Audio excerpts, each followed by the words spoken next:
வணக்கம் மக்களே, நான் உங்க தொங்கி டாக்ஸ். இன்னைக்கு ஒரு பெரிய ஆளை பத்தி பேச போறோம். ஈவி வேலு. நான் செவனேந்தானா போய்க்கிருந்தேன். யாரு வம்பு தும்புக்காச்சும் போனா?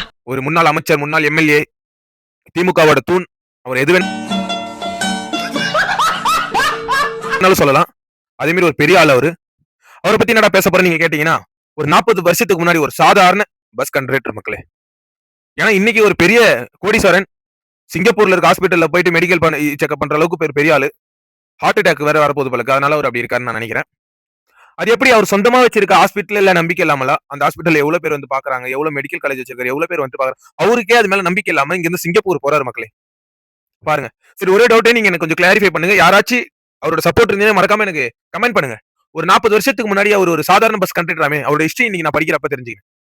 அப்படி ஒரு கண்டக்டர் ஒரு 40 வருஷம் நீங்க பாத்தீங்கன்னாலும் 40 வருஷம் இன்ட்டு 12 மாசம் போட்டீங்கன்னா கூட ஒரு 450 வருது. 450 மாசம். ஒரு மாசத்துக்கு 1 லட்சம் ரூபான்னு போட்டாலும் 48 கோடின்னு வச்சுக்கலாம்.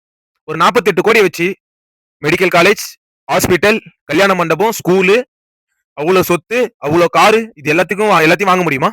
இது எப்படின்னு சொல்லுங்க. நீங்க தான் ஊழலே பண்ணலன்னு சொல்றீங்களே. நீங்க ஊழல் பண்ணாமலாம் இது எல்லாம் வந்துச்சு. அதை மட்டும் சொல்லுங்க. மக்களே, இதுல யாராச்சும் உங்களுக்கு டவுட் இருந்தா கண்டிப்பா எனக்கு வந்து கமெண்ட்ல கேளுங்க. இந்த விஷயத்தை பத்தி நம்ம ஷேர் பண்ணலாம் இன்னும் நிறைய. ஊழல்லாம் பண்ணிட்டு நான் ஊழலே பண்ணல, மக்களுக்காக செஞ்சேன், என்ன வந்து தப்பா வந்து காட்டுறாங்க, தப்பா என்ன பிளேம் பண்றாங்க அப்படின்னு சொல்லி நிறைய இப்ப பண்ணிட்டு இருக்காங்க. இது எதையும் நம்பாதீங்க. யார் யாரெல்லாம் ஊழல் பண்ணாங்களோ அவங்க எல்லாம் பயந்துடுச்சுன்னு வெளிநாட்டுக்கு ஓடிட்டு இருக்காங்க. நான் யாரை வேணாலும் சொல்லலாம், நீங்க தப்பா நினைச்சுக்காதீங்க. நான் இவங்கள தான் மென்ஷன் பண்றேன், இந்த கட்சிக்காரன் தான் மென்ஷன் பண்றேன். டிவிக்கேலே இதை பண்ணாலுமே நான் மென்ஷன் பண்ணி பேசுவேன். நான் விஜய் ரசிகன் தான், அப்பயுமே நான் பேசுவேன். ஏன்னா நான் வந்து கொத்தடிமை கிடையாது. என்ன வந்து கமெண்ட்லயும் என்னோட டிஎம்லயும் வந்து கேக்குறாங்க, ப்ரோ நீங்க தப்பா பேசுறீங்க, விஜய்க்கு சப்போர்ட் பண்ணி பேசுறீங்க. நான் விஜய்க்கு சப்போர்ட் பண்ணி பேசல. விஜய்னே தப்பு பண்ணாலும் நாங்க கேட்போம். அதுதான் நான். மறக்காம மக்களே, தயவு செஞ்சு இந்த வீடியோவை நிறைய பேருக்கு ஷேர் பண்ணுங்க. இந்த விஷயத்தை பத்தி எல்லாம் நிறைய தெரிஞ்சுக்கிட்டோம்.